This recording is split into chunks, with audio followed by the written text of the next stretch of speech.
Kurt Busch joins Phoenix Racing. Kurt Busch and Phoenix Racing are getting married in 2012 in the Church of NASCAR, presided over religiously by stock car racing and its fan flock. Can this bonding survive and thrive? Why not?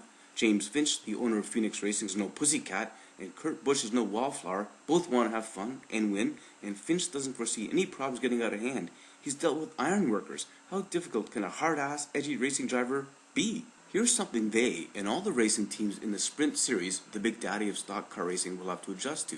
For the first time this 2012 season, the cars will change the fuel injection from carburetors. That includes the number 51 Chevy Busch will be driving. Fuel injection came to consumer cars in the 80s, but stock car, with automobiles admittedly and proudly hard to handle, didn't have an urge to update. That's what makes stock cars so great. It's a throwback to when guitars were guitars and men were men, though the circuit is open to all genders. Heck, it's even open to dwarfs, or at least open to those, like Kurt Busch, that made their start in this pint-sized racing level stage. Political correctness, fortunately, has not plugged up the engine of stock car racing as a sport yet, nor to its drivers and their windpipes either.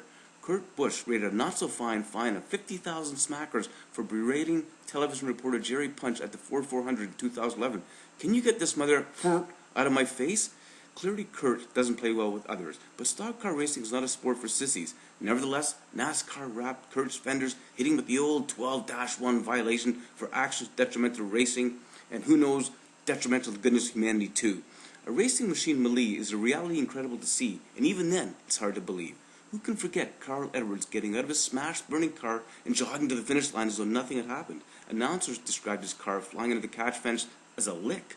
Phoenix Racing has not had a lot of quick finishes, but that race, where Edwards was airborne and jogging out of it, Aaron's 499 at Talladega, was their first Cup Series win in 19 years.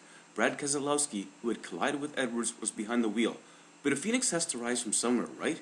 They've got an iconic car. The Chevrolet Impala, now in its 9th generation as a passenger automobile, has had some glorious looks and lines, and it, along with all the other cars in the Sprint Series, the Ford, Dodge, and Toyota, must all have stock chassis, suspension, and engine components architecturally identical so as to create no undue advantages for a team.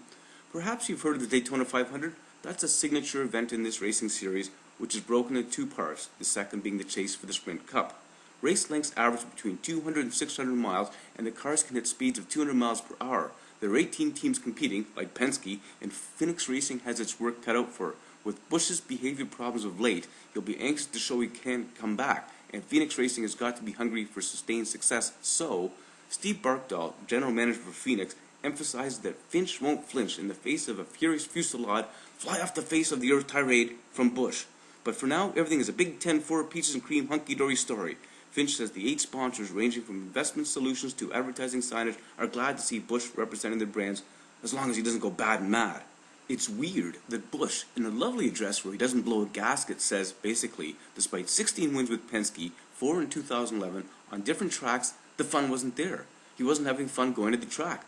Geez, it'd be great to be a fly on the wall and find out who bummed out Busch the most at Penske. He thanked Roger Penske. He admits he's walking away from a great team and a lucrative contract, but in the doing, he says, he can become a better person. Were they injecting him with horrible human hormone? Tony Stewart suggested he see a sports psychologist, and so he has.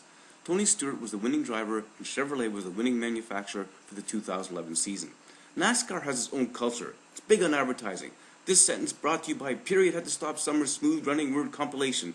Paragraph brought to you by Ad on Infinitum, the Tiger Run-On Sentences. You get the idea.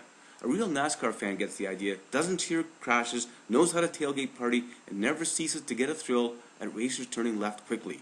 Recently, fans have complained of tandem racing or two-car drafting. It has been the bane of unexpected twists and turns so needed by a sport, with courses lending themselves to familiarity and monotony. NASCAR has introduced smaller rear spoilers and radiators 5 gallons to 2 gallons. Will car overheating be a byproduct? Speaking of overheating, can Kurt Busch be competitive, not destructive, combative in races without being captive to rages, and can he call upon his better angel instincts instead of bring out the inner demons of dervish hijinks? In other words, can he go to work without being a jerk? James Finch and the jury are out on this. Busch signed a 1-year deal. Maybe the 2004 Sprint Cup champion, Kurt Busch, and Phoenix Racing will bring us a return to old school racing in 2012. One way or the other, should be a sight to see.